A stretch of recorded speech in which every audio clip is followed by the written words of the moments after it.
E essa segunda semana do ano foi bem agitada para o governo. Todo mundo esperava que o Ministério do Trabalho já estaria sendo comandado pela deputada Cristiane Brasil, mas aquela decisão judicial que impediu a posse atrapalhou os planos do governo. A gente volta a conversar com o comentarista Valdo Cruz.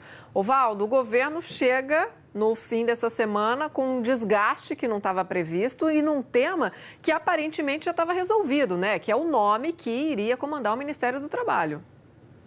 Exatamente, Raquel. Algo que seria fácil para ser resolvido, né? Bastava checar exatamente quem são os indicados. Por sinal, o governo só teve desgaste nessas duas primeiras semanas do ano exatamente sobre o mesmo tema, Ministério do Trabalho. A gente lembra que na primeira semana o governo foi obrigado a vetar uma indicação do PTB do deputado Pedro Fernandes, porque descobriu ali, esqueceram de checar aonde estava o Pedro Fernandes, de que lado ele estava, e descobriram que ele já tinha mandeado para o outro lado, que ele estava apoiando o governador do Maranhão, Flávio Dino, que é adversário do governo do presidente Michel Temer. Aí tiveram que vetar o Pedro Fernandes, ou seja, foi uma atrapalhada do Palácio Planalto, isso porque o próprio presidente Michel Temer chegou a sinalizar que aceitava a indicação do deputado Pedro Fernandes. Bom, tiraram o Pedro Fernandes. Entrou, então, a indicação da Cristiane Brasil. Vamos indicar a Cristiane Brasil, filha do presidente do PTB, Roberto Jefferson, deputada Cristiane Brasil. Aí depois, quando ela foi indicada, chegou a sair a nomeação, né? A nomeação dela saiu na semana passada. Depois disso, começaram a surgir várias revelações, várias notícias, a principal delas mostrando que ela tem uma ação trabalhista por não ter assinado a carteira de motorista, a carteira de trabalho de 2 motoristas. Algo um pouco complicado para quem vai ser ministro do Trabalho. E aí esse impasse jurídico, o governo tentou por 3 vezes derrubar uma liminar da Justiça do Rio que suspende a posse da Cristiane Brasil e não conseguiu. E aí é desgaste atrás de desgaste, mas o governo trabalha no seguinte: paciência.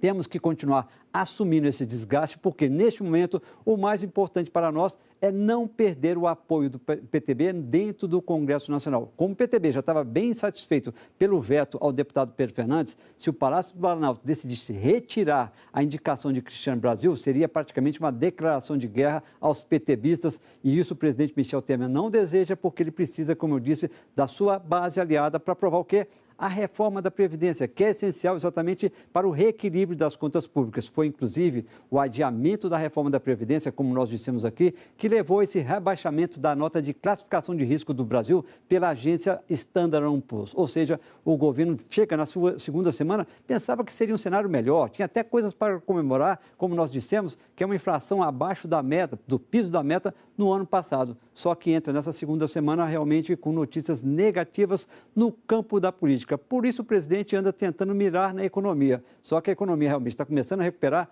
mas tem essa crise fiscal que é muito, muito grave ainda, e o governo precisa resolver isso. E só vai conseguir resolver se aprovar a reforma da Previdência, o que não é uma missão nada fácil neste ano, viu, Raquel? Ano eleitoral, né, Valdo? E parece que nem estamos em recesso, né? Não parece que está tudo normal? Se não fosse pela falta de votações no Congresso, o clima não é de recesso em absoluto. Valdo Cruz, muito obrigada. Vamos então para a terceira semana de janeiro.